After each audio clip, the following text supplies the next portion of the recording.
Hoje eu vou fazer um podcast, primeiro com uma pessoa ilustríssima, nosso primeiro convidado externo ao NML, então assim, eu estou extremamente ansioso para conversar com ele e o tema é extremamente importante. Por que eu acho esse tema extremamente importante?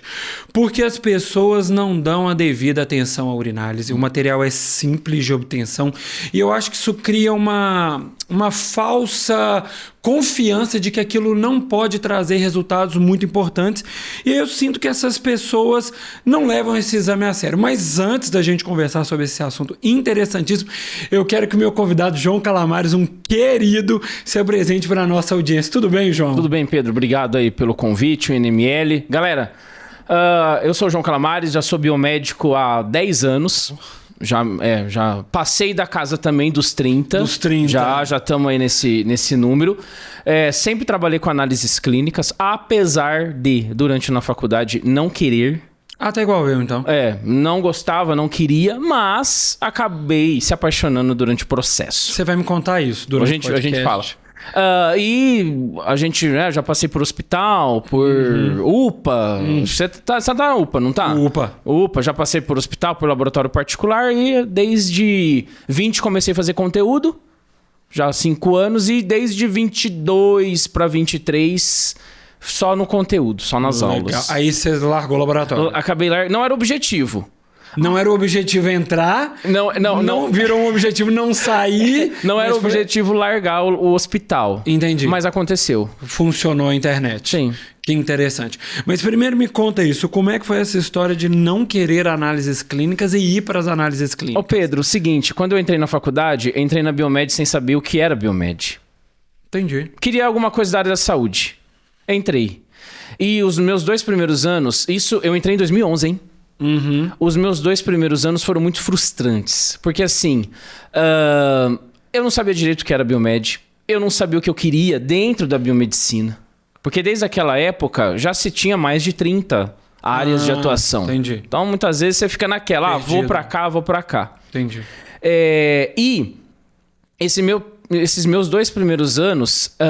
esse fato de eu não saber o que queria, a área que eu queria seguir, atrapalhou muito o desenvolvimento meu dentro da faculdade. O aproveitamento. Exato, era zero. Entendi. E assim, por mais hoje que eu goste de estudar muito, gosto de aprender muito sobre fisiologia, no qual a gente vai falar um pouco aqui hoje, eu odiava estudar. Nos 2 primeiros anos de faculdade. Que interessante. Eu não estudava, não gostava.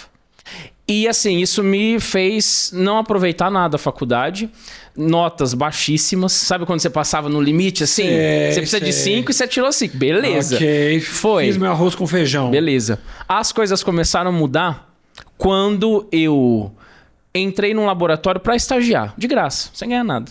Mas eu queria ter um contato diferente. Entendi. Então fui na cidade que eu morava, lá batendo de porta em porta. Na nossa época ainda era no porta a porta. Isso estamos falando há uns 13 anos atrás, né? 11 para 2012. Aí batendo de porta em porta, falei, sou o João, tô no 2º ano, quero oportunidade, não sei nada ainda. Importante. Falei, mas eu quero uma oportunidade. Aí a dona me ofereceu, né, para estagiar lá. Aí beleza, isso foi tipo assim, finalzinho de 2012 pro começo de 2013. Aí foi uma primeira virada de chave que eu tive. Por quê? Eu comecei a ver na prática laboratório. Então, eu aprendi a teoria na faculdade e no outro dia eu tava botando a mão na massa. Aí, é maravilhoso. Aí foi meu primeiro ponto de gostar de análises. E outra coisa que na época me ajudou muito a gostar foi o fato de lá ser muito manual. Então, vamos falar de bioquímica? A gente via a reação. Ok. Você entendeu? A colorimetria acontecer de verdade. Sim. A reação, e a glicose estava alta, e você via a cor mais rosa, e não tava. Me conta uma coisa, você trabalhou com um guerreiro da bioquímica, o Bioplus? O próprio. Nossa, o cara, o primeiro contato com automação assim, né, que eu tive. E aí, Pedro, esse foi o primeiro momento que eu comecei a gostar de análise. Porque eu começava a aprender bioquímica lá, função renal, hepática. E no outro dia tava TGO, TGP, exatamente. Nossa, TGO aumentou, a creatinina e tal. E eu comecei a gostar muito. Aí foi onde eu comecei a juntar a teoria da faculdade com prática. Do laboratório. Do laboratório. E aí o jogo começou a virar. Falei, pô, isso aqui é legal, hein? Entendeu? Isso é divertido. Nossa, eu lembro que uma vez eu li uma lâmina que eu vi uma eosinofilia. Foi o ápice. Nossa! Acho que eu, tipo assim, encontrei 7, 8. Nossa! Aí eu falei pra chefe, eu falei, eu acho que tem eosinofilia. Porque eu li a lâmina e ela conferia. Ela falou, tem. Nossa, eu ganhei a semana. Exatamente. Um mês. E aí, a partir disso, eu fui pegando amor e carinho pelas análises. Então, lá era bem simples o laboratório. Mas esse simples e ainda mais manual, ele me trouxe uma visão muito especial e muito carinhosa de laboratório. Então foi onde eu tive, assim, durante um tempo na faculdade eu falei, eu ficar nas análises, todo mundo fica nas análises, beleza? Aí quando eu comecei a gostar, eu falei, bom, pode ser que a maioria fique, mas a gente pode se diferenciar. Sem dúvida. Por mais que todo mundo, né, 95% de habilitação é análises. Mas não é todo mundo que tem um diferencial. E foi aí que eu comecei a gostar de verdade. E seguir a carreira nisso. E me conta uma coisa, que horas que esse amor, essa análises clínicas, eu não sei nem se a gente pode falar que é um amor, é uma coisa. Sim. A gente volta pro laboratório passando raiva depois do final de todo plantão, mas depois a gente tá lá, lindo, maravilhoso, fazer as coisas. Mas ok. Que hora que a urinálise apareceu nessa história? Como é que foi isso? Foi um paciente? Foi ninguém querer pegar para fazer? E aí a bancada ficou lá, largada, e agora é minha? E como é que foi isso? Foi assim, Pedro. Uma coisa que me marcou muito não foi nem nesse laboratório que eu comecei. Eu saí daí, depois de um tempo, fui para uma UPA. Beleza. Urgência, emergência, meu primeiro contato com coisas mais intensas. Ok. Porque laboratório de rotina a gente sabe como é. Mais tranquilo. Beleza. Teve um dia que chegou uma menina, na época ela tinha uns 2 anos. E aí desceu uma urina pra gente fazer. Beleza. Passei a tira química, 3/4 cruzes de glicose. Beleza. O que eu falei? Liguei onde ela estava, no setor que ela estava. Na época eu acabei nem solicitando nova amostra. Já me deu um insight, assim. Falei, bom, vê aí com a enfermagem, pra eles descerem pra gente um tubo de fluoreto. Deixa eu dosar uma glicose dessa menina. Porque deu 4 cruzes na urina, né? E aí, qual que era a clínica da criança? Sua no frio, passando mal, a mãe, né, o pai não sabia ainda o que estava acontecendo. E a médica, a gente sabe que pediu a urina, mas assim, nem imaginava o que ia dar. Aí a gente passou a fita, 4 cruzes de glicose, peguei, veio o tubo, rodamos, né? Fizemos a glicemia, deu quase 400. Nossa. No plasma. Então, assim, isso foi uma das coisas que mais me marcou dentro das análises e da urina. Porque, assim, eu falei, poxa, olha só, com um exame simples, a gente conseguiu diagnosticar uma diabetes numa menina. Sim. E a gente sabe que a diabetes tipo 1 é a que mais acomete criança. Sem dúvida. Então, eu falei, poxa, um exame bobo, né? Que é igual você falou no começo. Às vezes, a coleta é meio de, às vezes, de qualquer jeito. Sim. Né? Sim. A gente sabe como é. Sim. Depois eu posso até contar uns BO aí. Maravilhoso, adoro. Que tem. E aí me marcou demais a urina. Eu falei, nossa, a urina que é uma coisa boba, simples, ajuda a diagnosticar muita doença. Então foi a partir daí que eu comecei a querer ver a urina de maneira diferente. Entender mais, assim, de filtração, de reabsorção, o que o rim faz, deixa de fazer, o que ele bota na urina, o que ele não coloca.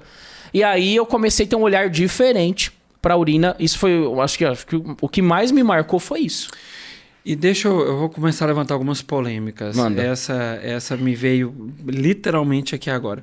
Você acha que um pouco da falta de interesse das pessoas pela urina, né, análise da urina, é o fato de urina não ter, na maioria dos laboratórios, por exemplo, coloração? Porque, por exemplo, vou te passar meu pensamento para você, claro, você ver se você pensa a mesma coisa que eu.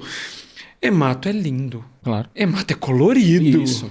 Né? Tem bolinha rosa, bolinha roxa, plaqueta e black. Quando você vai olhar uma urina, você tem, na maioria esmagadora dos laboratórios, nenhuma técnica de coloração para aquele sedimento. Então, basicamente, você tem um material branco e preto. Sim. Para não piorar, em que os microscópios da urinálise e parasitas são relegados aos piores microscópios do sempre laboratório. Exatamente. Então é aquele microscópio que a pessoa quase pegou uma palha de aço e limpou aquilo. Nossa, parecendo... aquela leite, tristeza. Horroroso.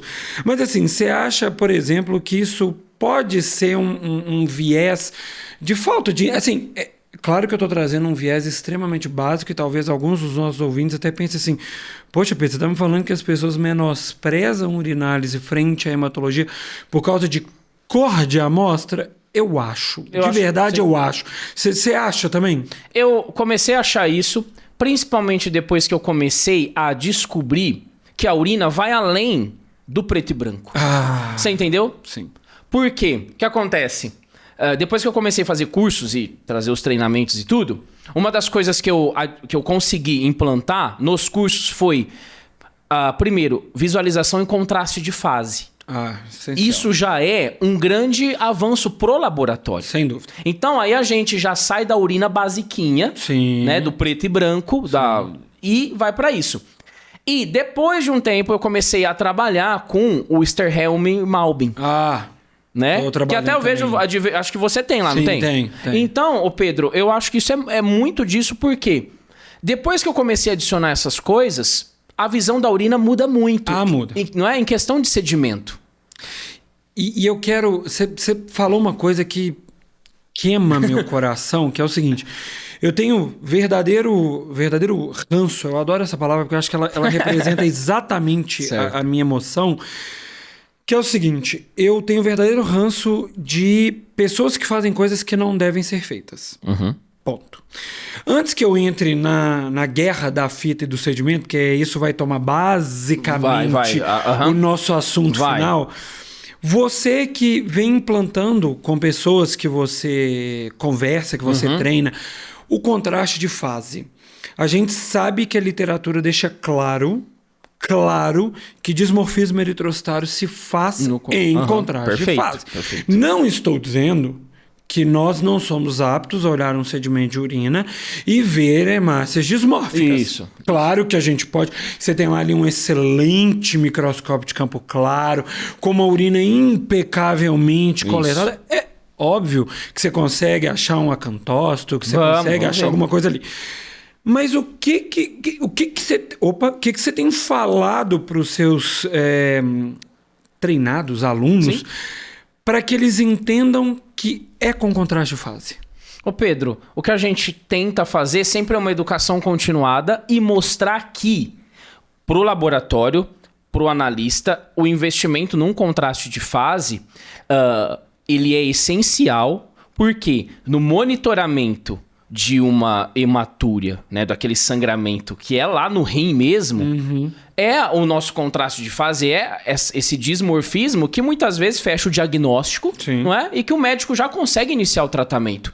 E só pegando nesse assunto, muitas vezes o descobrimento começa na tira.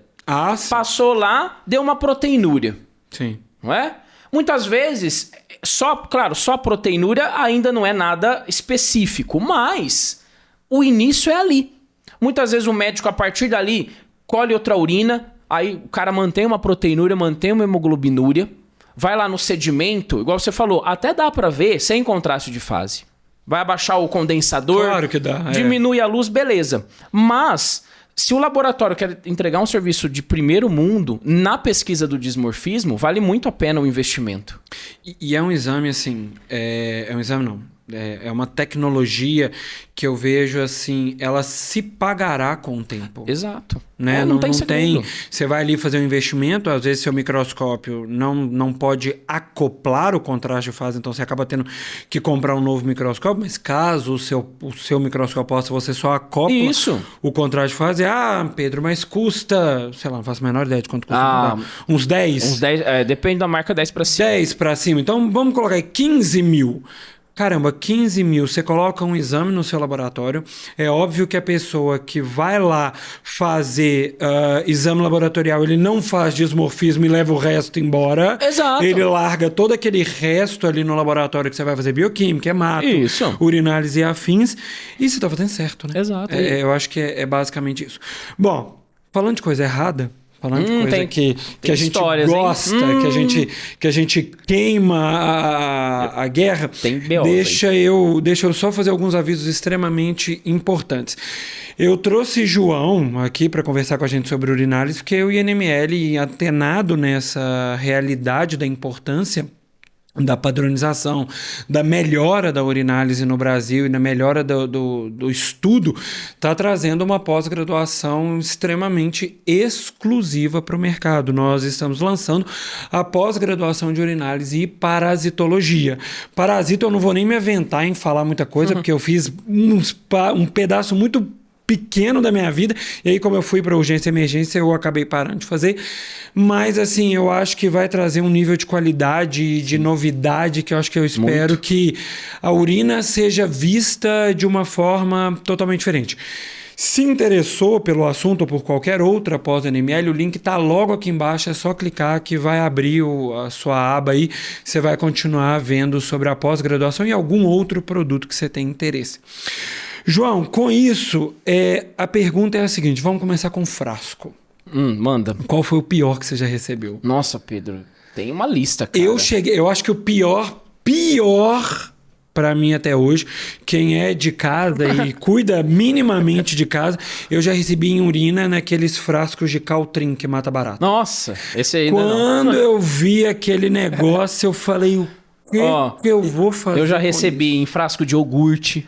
Ah, não, iogurte aqui. Iogurte, frasco, nossa, de medicamento, vários. Medicamentos. Já recebi direto na sacola de mercado. Não me pergunte como, mas direto na sacola de mercado. Sacola, tava lá. Sabe a sacola de mercado? Você furasse assim, você punha que nem massa de bolas, entendeu? Sabe? Meu amigo. E aí, abre um parênteses. Por quê? Eu costumo falar assim, pode ser polêmico. Não, por favor. Mas vamos lançar o BO aqui, ó. Se o laboratório aceita, é porque tem um processo muito errado nisso. Não, a ética não existe. Eu já acho errado o laboratório não ter a condição de oferecer o coletor. Concordo. Você concorda? Concordo. Eu acho um absurdo. Concordo. Seja urina e fezes, o laboratório não... Ele chega o paciente e fala assim, vai lá na farmácia e pega. Não pode. E eu acho que é ainda mais complicado no seguinte, nós sabemos tamanho, modelo, material... Exato. Né? Aí eu vou virar paciente e vou falar, eu vou te treinar a comprar o frasco. Não vou. Eu acho isso um absurdo. Sabe? É verdade, concordo plenamente. Então, assim, como todo exame, qualquer exame, o pré-analítico é ali que começa. Mas, né, vamos jogar pra urina, que é o foco aqui. Sim. Então, assim... O laboratório aceita em qualquer lugar. Por mais sacola de mercado. Em sacola de mercado. E aceitou? Não, na época não. Nós já tava meio chato nisso. E já faz uns 10 anos já. Não, que bom. Agora, só que na época eu ainda não era um biomédico, assim, com palavra ativa. Ok. Então eu não participava muito desse pré-analítico. Mas a hora que chegou eu falei, gente, isso... Aí passou. Que a gente não tinha tanta rede social como hoje, senão já ia pra rede. Então, Pedro, o problema da urina começa aí. Porque é um material fácil. Exatamente. Tirando uma coleta de sonda, sim, né? Um idoso. Cistocentese. Beleza. Mas é um material fácil. Então, se coleta de qualquer jeito.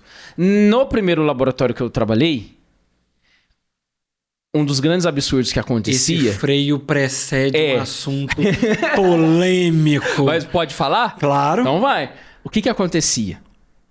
A gente tinha um laboratório lá. E tinha um posto de coleta em algumas cidades da região. Aí, essa urina era coletada no posto de coleta. Tipo assim, às 7 da manhã. Não, já sei. Você sabe onde eu vou chegar. Aí, beleza. Deixavam lá na bancada, sem armazenamento nenhum. Beleza.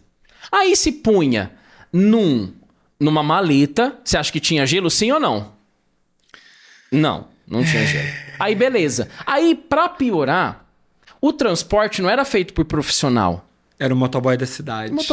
Pior ainda. Você quer que piora? Vai piorar. Era um colega da dona, já era um vô, um senhor.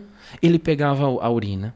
Não só a urina, a maleta. De material biológico. Todo material que você tiver. Sangue do cordeiro tem poder. Pegava a maleta, pegava o busão circular intermunicipal. Aí, Pedro, sem gelo, o cara ficava 2, 3 horas no busão. Não quero saber mais. E aí a urina chegava... Podre. É. Não tem outra palavra. Com aquela bacteriúria nas alturas. Nitrito. Aquilo tava um micro-ondas de urina. E aí o que acontecia? Era-se feito... Não era eu que fazia, tá? Fique claro. Não tinha esse poder ainda. Era-se feito... E aí, claro, dava aquela alterada lá, me mexia, mudava, desconsiderava as bactérias. Era isso. Ó, o começo onde a gente... Aí eu falei, mas peraí, será que é assim mesmo? Entendeu? Eu já passei por situação... Não nesse extremo. Não bruta, assim. Mas eu me lembro que uma vez me pediram pra... foi uma análise de cálculo urinário. Certo. E o laudo veio e tal, entregamos, só que aí quando a gente entregou, o médico ligou pro laboratório. Eu preciso... Porque a gente transcrevia o laudo. Uhum. E aí ele ligou e falou assim com a gente, eu preciso de um favor, eu preciso conversar com a RT. Aí beleza, fui conversar. Aí virou pra mim e falou assim, olha, aconteceu o seguinte, a data do laudo está errada. Eu falei, nossa, mas sistema puxa por data. Aí ele virou pra mim e falou assim, a data é de 1 mês atrás. Nossa. Mas eu errei 1 mês? Aí virou pra mim e falei, mas... Aí puxei material. Não, sabe o que é? É que eu coletei há 1 mês atrás e não mandei pro laboratório. Aí eu falei, tá, mas a vontade que a gente tem de responder... Nossa! Isso é problema meu por quê?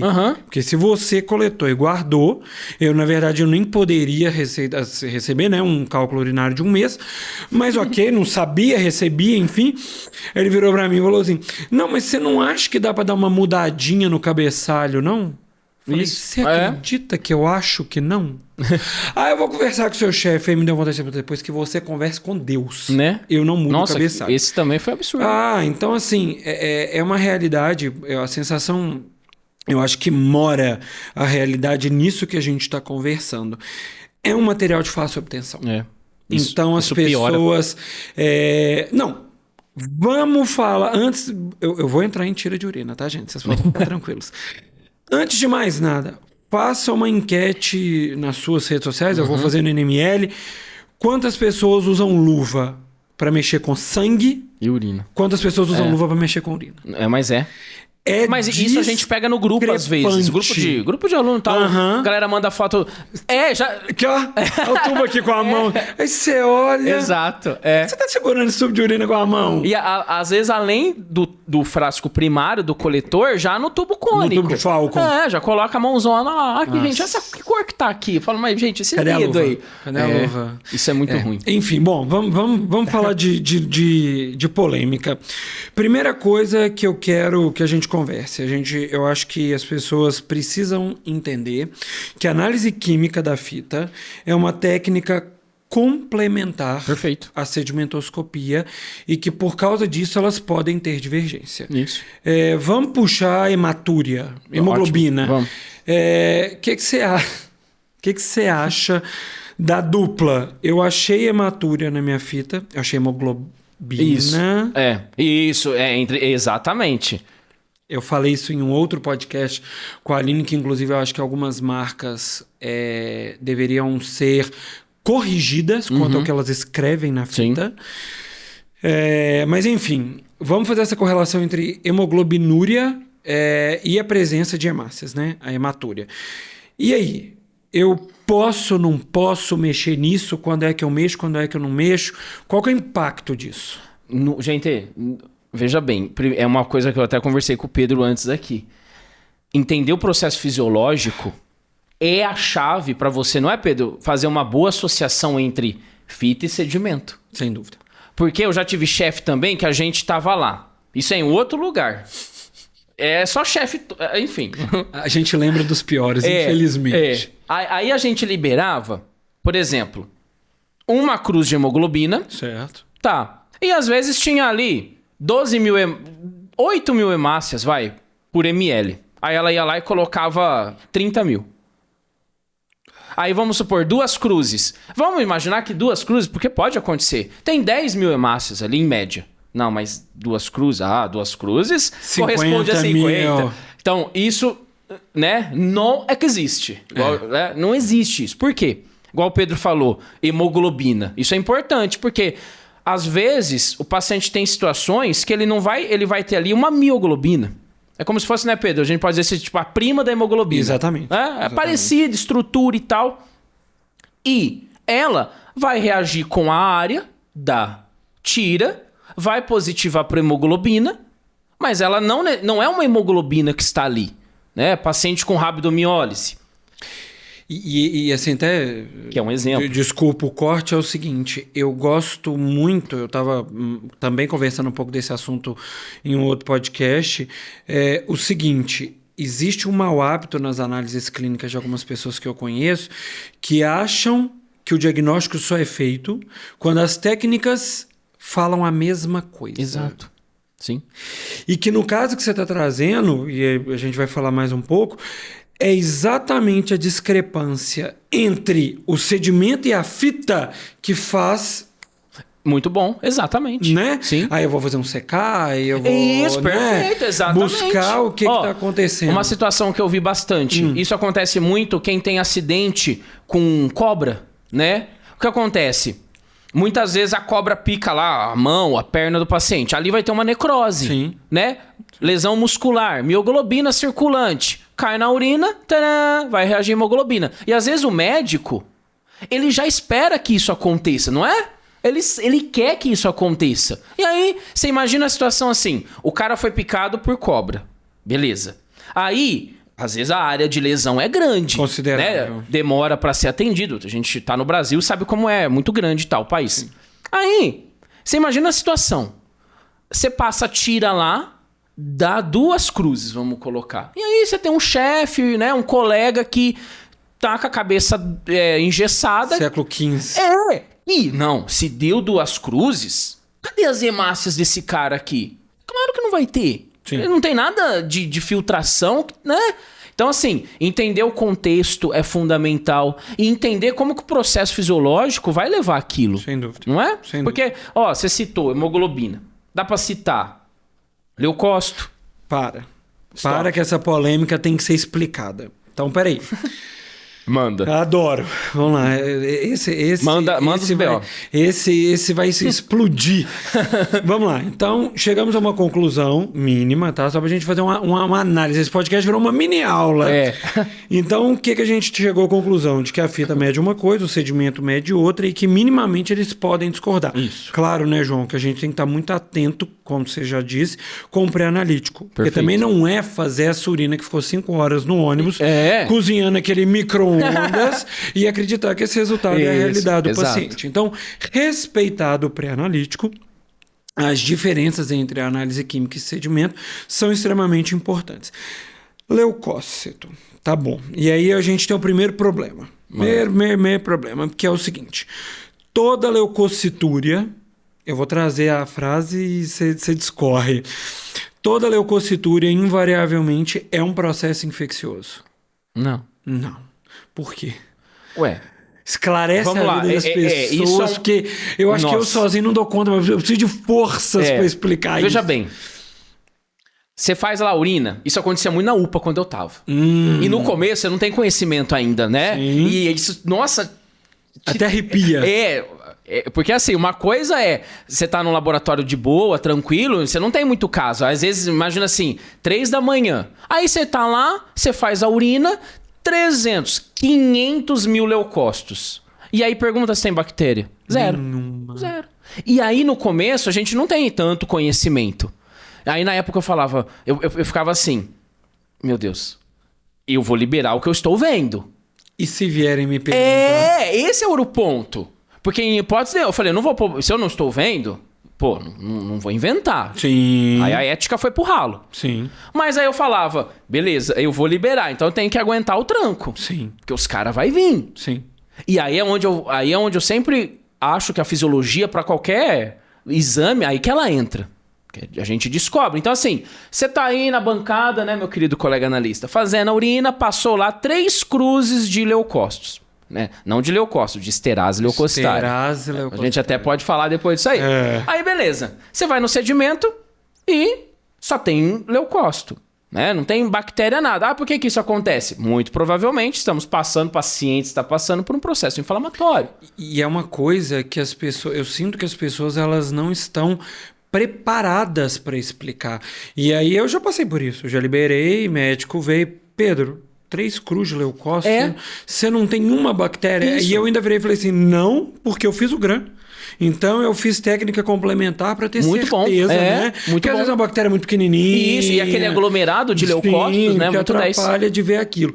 E aí eu fiz o GRAM e aí ele virou assim, e aí? Eu falei, tá, mas o paciente só pode ter infecção? É isso, perfeito. Nossa, é mesmo. Então, assim, às vezes também existe um modus operandi de todo mundo trabalhando da mesma forma. Isso. Que às vezes, se ninguém falar assim, gente, isso tá errado. A gente precisa olhar para um outro ângulo. Agora, também tem um contrário da história, que é o seguinte. Achei leucócito, mas esterase leucocitária não positivou. E aí? Eu mexo na fita, não mexo na fita, isso é impossível. Bom, conta, fala que daqui a pouco eu falo também um bocado.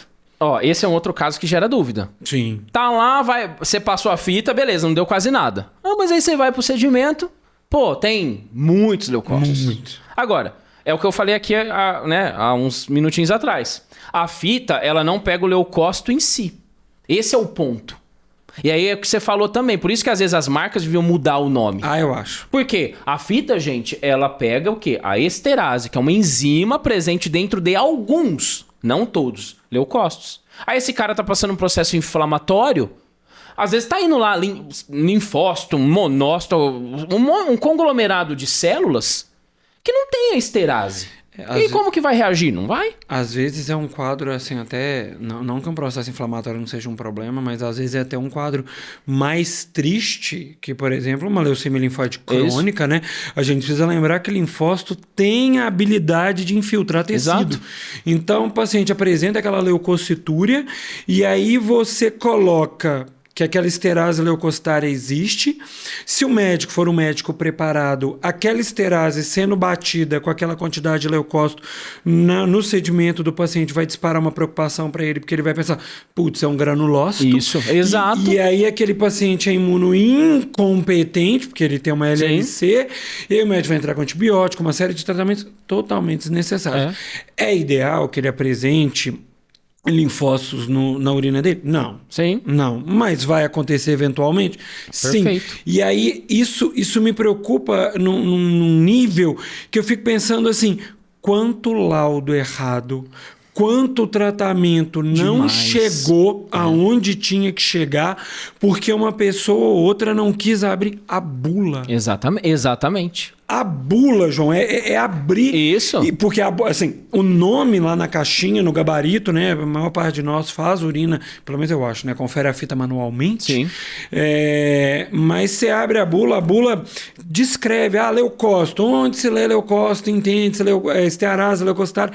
E você fala, opa, beleza. Então...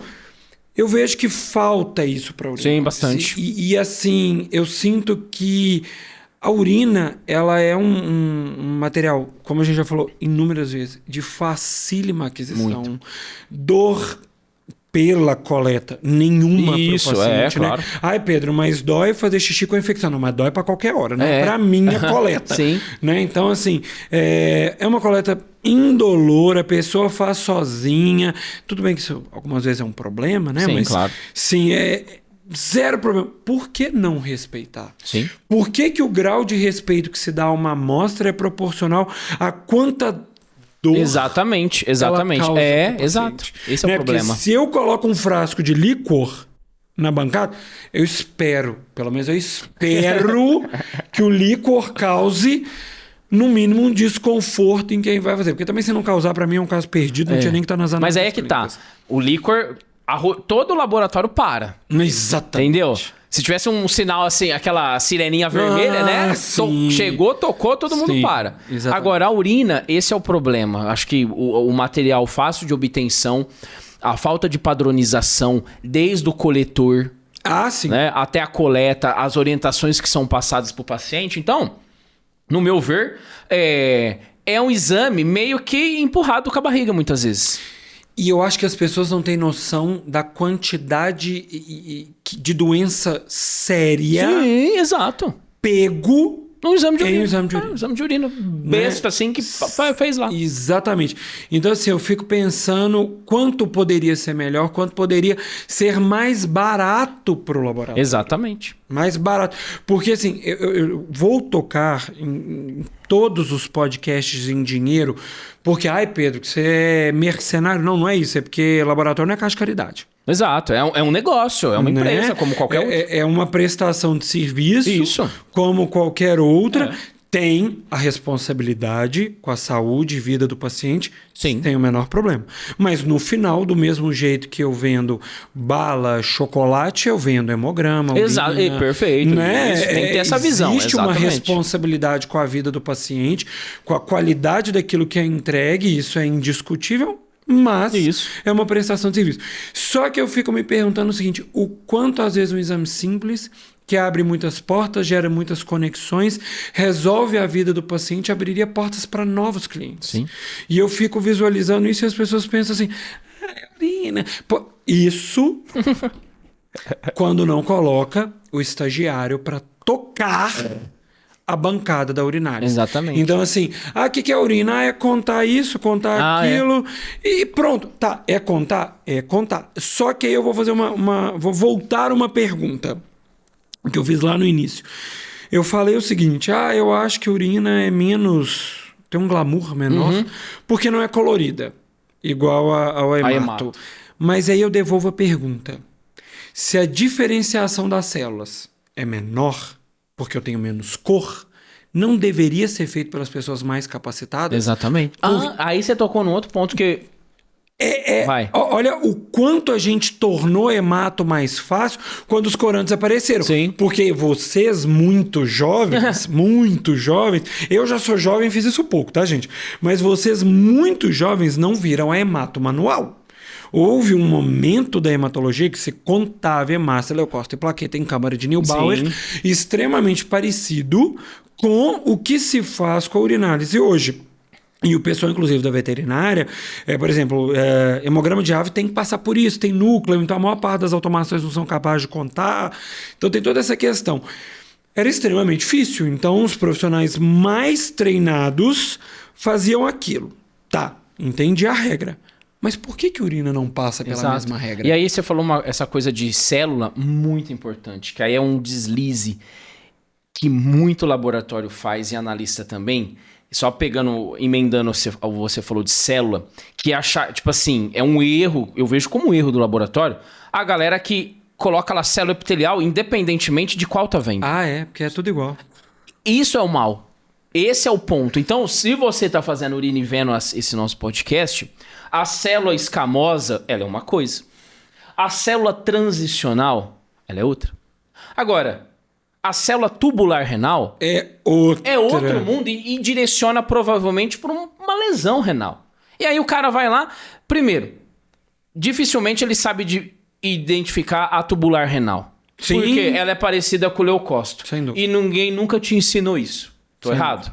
Não usa corante. O corante é zero, não sabe nada de corante.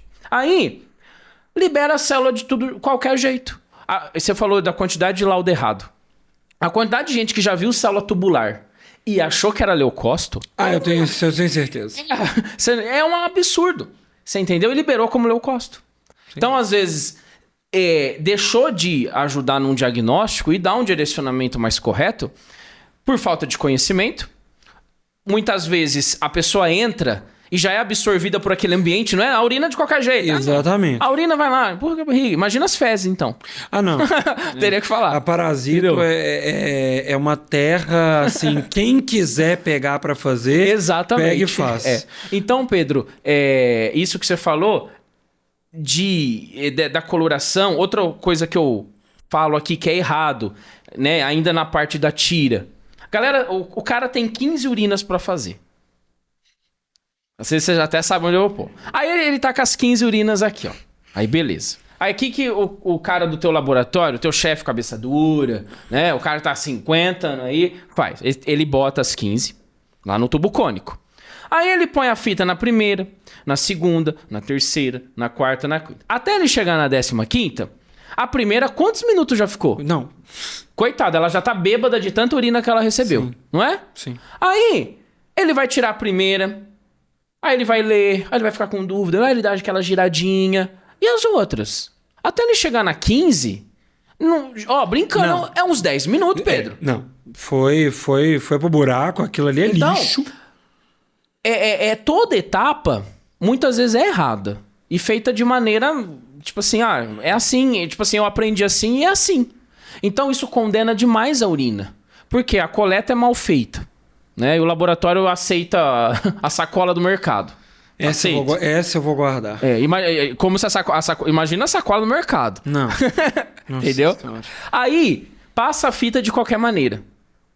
Corta a fita. Ah, não. Né? Isso aí... Corta a fita. Garante, porque a fita tá muito cara. Custa 10, 15 conto. Nossa. E, na hora da sedimentoscopia, muitas vezes não tem padronização para fazer. O pessoal não estuda, não vê toda a possibilidade de sedimento que tem. E aí, assim, o buraco é muito embaixo. Porque é uma coisa interligada à outra, não é? E aí piora. Largou a fita dentro do tubo, sei lá Deus quanto tempo. Isso. E ajusta o sedimento numa fita Nossa. que não tá certa. Exato. Nossa. Então Isso é uma cascata. É uma cadeia de assim, coisas. eu quase... Você pega o laudo, rasga... Não salva. Assim, nem o cabeçalho. Rasga, joga no lixo. Então, assim... Enfim, A realidade da urina no Brasil é essa. É podre. A palavra é pesada, mas assim, é podre. E agora vamos para mais um tema polêmico. Manda. Você começou com glicose na urina, né? Glicosúria. E aí eu quero falar sobre glicosúria. Falar sobre glicosúria, que é o seguinte. E aí? Como é que faz? Libera, não libera? Libera quando? Não libera nunca? Criança não tem glicose, porque tem isso também. Tem laboratório. Será que essa eu não sei? Não, você nunca trabalhou em laboratório que criança não adoece? Não, acho que não. Que é isso. Eu já trabalhei em laboratório que, dependendo da doença, a criança não Olha podia. só, não sabia disso não, que é isso? Tipo assim, diabetes, eu tenho certeza que se o seu caso tivesse acontecido no laboratório... Não liberava? Não, porque diabetes é doença de velho. Entendi. Eu vivenciei, saindo um pouquinho, muito rápido do mundo da urinálise, eu vivenciei uma criança obesa, um bebê muito obeso, que a gente coletou, eu coletei na verdade, soro lipêmico. Olha. Meu chefe olhou na minha cara e falou comigo, você coletou errado. Aí eu perguntei, por quê? Porque criança não é gorda. Falei, vai lá e olha o tamanho da criança. Ele falou que você coletou errado por causa da lipemia? É porque não criança, não pode. É porque a geração atual não come chips, não come tranquilo. doce, né? Criança cresce correndo ainda no meio de... Sei, né? no meio da terra, dos quintais, né? De jeito nenhum. Mas enfim, glicosúria. O que você vê, o que você não vê, o que você já viu de absurdo nos grupos? Me conta vamos explorar a glicosúria. Primeira coisa importante saber, limiar renal para a glicose. Geralmente, mas não... Aí a galera fixa nesse número, entendeu? O limiar renal, pessoal, o que é? A capacidade do rim de filtrar e reabsorver a glicose. Porque ela, na teoria, é para ser 100% reabsorvida. Sim. Então ela passa lá no glomérulo, cai nos túbulos e volta para a circulação. Geralmente, qual que é o limiar? Mais ou menos 180 miligramas. Vai de uns 160 a 180, mas assim, fixa isso na tua cabeça. O organismo, ele não é uma coisa matemática exata. Ele não fala assim, não. 180. Isso. Ele não é um contador ali. Exato. Então, o que acontece? Existem variações de limiar. Pra cima, pra baixo. Mulher, a gestante, muda limiar. Então, depende do paciente. Então, esse primeiro ponto. Na teoria, era para começar a aparecer glicose na urina quando no sangue tá acima de 180. Mas é sempre? Óbvio que não. Sim. Como o Thiago fala da Hemato, né? Nem sempre, nem nunca. Isso se aplica a tudo. Sem dúvida. Então, o que acontece? Esse é o primeiro ponto que você tem que saber. Às vezes, esse paciente, por algum motivo, pode ter um limiar mais baixo. Se ele tem um pico de glicose em algum momento do dia, ela dá uma escapadinha lá. Né? Aí, o que acontece? O cara coletou a glicose, daí uma cruz, né? 2 cruzes, meio tímida. Aí você vai fazer a glicose dele, 88. Então, assim, tem erro? Se tudo foi respeitado, Sim. né? Vamos comer, né? Se tudo foi respeitado, pode ser que não. Não exista erro. Tem uma fisiologia ali. Aí outra dúvida que eu vejo. Paciente diabético. Cara diabético. Já há anos. Aí ele fez uma glicose 90. Beleza, dentro da normalidade. E 3 cruzes de glicose. Aquela glicosúria linda, marrom, né? Aquela fita fica marrom, aquele marrom terra bonito. Aí pode acontecer. Aí é o que eu falo do contexto. E de você saber... O que você tá fazendo? Isso, entender o teu paciente. A própria nova atualização que a BNT trouxe, ela é muito clara. Ela fala que tem que investigar medicamento, ver o que toma, o que não toma. E aí, é uma falha de muito analista. Ah, sem dúvida. A urina chega, e a urina tá lá, não é? Tá verde, laranja, vermelha. E aí? Qual que é a clínica? Eu falo isso muito no grupo. Qual que é a clínica? Qual que é a informação que você tem do paciente? Ah, eu vou ver. Esse é o erro. A pessoa vai ver depois que chegou, não é? Exatamente. Tem que chegar e já com tudo ali. E aí, quando dá esse quadro de glicosúria violenta e a glicemia normal, eu falo, a tendência, se ele é diabético, ver o medicamento. Sim. Né? Medicamento vai mudar a reabsorção da glicose e tal. E às vezes a pessoa fala, ele toma esse medicamento. Eu falei, tá aí a resposta para a sua situação. Agora, o cara tem 2, 3 cruzes de glicose na urina.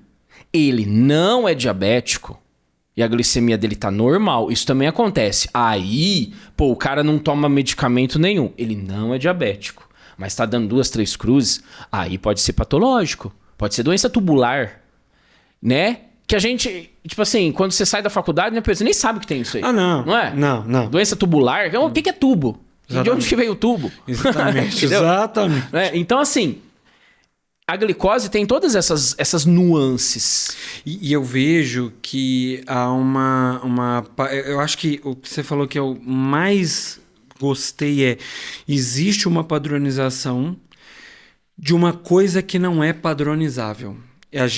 As pessoas, eu acho que elas não entendem a palavra limiar. Isso. Se não fosse um limiar, se não fosse uma faixa, seria ponto de excreção da glicose. Isso, perfeito. Né? E aí a gente realmente já bateu 140, os controles do corpo humano vão jogar fora, beleza, a gente não ia precisar preocupar. Mas não é extremamente multifatorial, complexo. Flutua. Alimentação, né? Uma série de situações. Então, assim, o que eu espero nesse podcast que foi, nossa, maravilhoso, que as pessoas entendam que urina é material biológico como qualquer outro material biológico, potencialmente causador de danos à saúde do paciente, como sangue, líquor, isso, exatamente. Fezes. Tem potencial infectante, né? Tudo isso aí. E assim, eu vou pegar o tubo de sangue com luva, mas não vou pegar o tubo de urina. Gente, tudo é material potencialmente infectante. E assim, e que o descaso das pessoas com a urina precisa parar. Né? Eu chego no cúmulo de dizer, se você não vai fazer bem feito, não faça. Sim, exato. Sabe? Deixa quem quer pegar para fazer, pegar para fazer. João, o que você deixa de mensagem para nossa audiência? Pessoal, primeiro, padronize a urina. Maravilha. Desde a coleta. Nada de coletar no iogurte, no frasco de remédio, não é? Aí o paciente fala assim, eu lavei, eu limpei. É que nem urina de 24 horas. Nossa. Não é? Só pra finalizar aqui. O cara pega a garrafa PET, que tá lá na despensa dele, cheia de teia de aranha. 6 meses. De terra. Aí o laboratório fala, não, tudo bem. Não tá tudo bem, gente. Então é o que eu falei com o Pedro aqui no começo. Se o laboratório aceita, é legal, vira meme, nossa, você posta isso, dá um engajamento lindo. Maravilhoso. Mas se você... Eu penso assim, se o laboratório ainda tá recebendo, eu acho que tem coisa errada. Concordo. Não é? Concordo. Tem coisa errada. Então não era pra receber. Então não é pra receber o frasco de iogurte, de vitamina, de suco. Você tem que ter o coletor aí. Mas eu trabalho no SUS, não importa. Eu trabalho no SUS e tem. É um coletor, gente. Eu pra fazer as aulas, eu compro um saco com... Acho que vem 100 ou 1000. 50 conto. É barato demais hoje. Sim. Entendeu? Então não é desculpa pro chefe falar, eu quero economizar. Não é nisso. Então, assim, padroniza tanto a coleta quanto a parte química da tira. Nada de botar 10 urina e espera. Aí o cara vai lá no outro setor e as fitas lá mergulhadas, vai falar do futebol e vai... Larga de miséria. Vou jogar aqui uma polêmica. Larga de miséria e compra um leitor de fita. Isso. Porque homem vê menos cor que mulher. Isso, se exato. olha de dia de um jeito, se olha de tarde de outro. A luz quente. Exatamente. Compra um leitor lá, o leitor lê, interfaceia a fita, pronto. E padroniza toda a sedimentoscopia, aprenda a fisiologia, que eu acho que foi um dos pontos principais aqui da conversa, não é? Aprenda. Por que a proteína aparece? Né? Sabia que a proteína da fita é a albumina que tá pegando. E você muitas vezes não sabe, ninguém te ensinou. Sim. Não é? Então, assim, a proteína que lá ela tem afinidade pela albumina. Né? Entenda o que é a esterase leucocitária, de onde que ela vem, por que ela aparece. Outra dúvida que muita gente tem, bilirrubina, urobilina. Qual que aparece da bilirrubina? Isso, então entenda. Tipo assim, o paciente tá tendo problema hepático, mas que problema hepático é? É uma obstrução? Não tá jogando bile direta lá, né, na bile e tal? O buraco é fundíssimo. Sim. Mas isso vai te dar uma visão da urina, né? Que vai te trazer segurança e confiança pra você liberar as 2 cruzes de hemoglobina e ter pouca hemácia no sedimento. Né? Sabia que, às vezes, quando você centrifuga, a hemácia pode se romper? Sem dúvida. Ué, libera hemoglobina. Aí teu chefe tá, não existe 3 cruzes de hemoglobina e 1000 hemácias. E aí você vai lá, acha que é normal. E aí, Pedro, você sabe, começa a mudar na urina, aí é aquele cara que já vai botar um basófilo, um bastão em todo hemograma. É a mesma pessoa que fala que todo hemograma tem um bastão. Entendeu? Nossa. Aí, só pra gente finalizar essa parte de invenção. Eu já trabalhei não trabalhei, mas eu já vi relato de lugar que na Parasito tinha que ter um protozoário pra todo mundo. Eu trabalhei. Assim também? Protozoário. Giardia. Eventualmente, se naquele dia ninguém tivesse nada, isso é sério, escolhi uma criança de fezes pastosa e dava de presente. E ali tinha que ter uma giardia. Eu trabalhei. Isso aí, você não precisa procurar não muito. Precisa ir muito longe. Você achou? É desesperador. Mas assim, tem solução, gente. A solução, o remédio. Eu adoro essa frase. O remédio para toda e qualquer ignorância é estudo. É estudo. Educação continuada sempre. Sabe? Exato. E assim, o Brasil não tinha uma padronização para urinálise. Tem. Isso. Então agora ninguém pode reclamar mais. A BNT fez, é só ir lá comprar e padronizar no seu laboratório. E assim, tá resolvido. Protege o paciente. Fácil. Se existe a norma, é porque profissionais estudaram e entenderam o passo a passo melhor para fazê-la. Sim. E é o que o Pedro falou. O laboratório tem total condição de comprar a norma e aplicar, estruturar e padronizar e liberar com qualidade. Não tem segredo. Maravilha. A urina é fácil. Pessoal, foi um prazer ter vocês nesse podcast. Esse podcast foi patrocinado pelo INML e eu tenho certeza que depois dessa aula do João, eu vou encontrar vocês no próximo podcast. João, muito obrigado e até a próxima. Eu que agradeço. Valeu, Pedro. Grande Valeu, pessoal. abraço. Até mais. Tchau, tchau.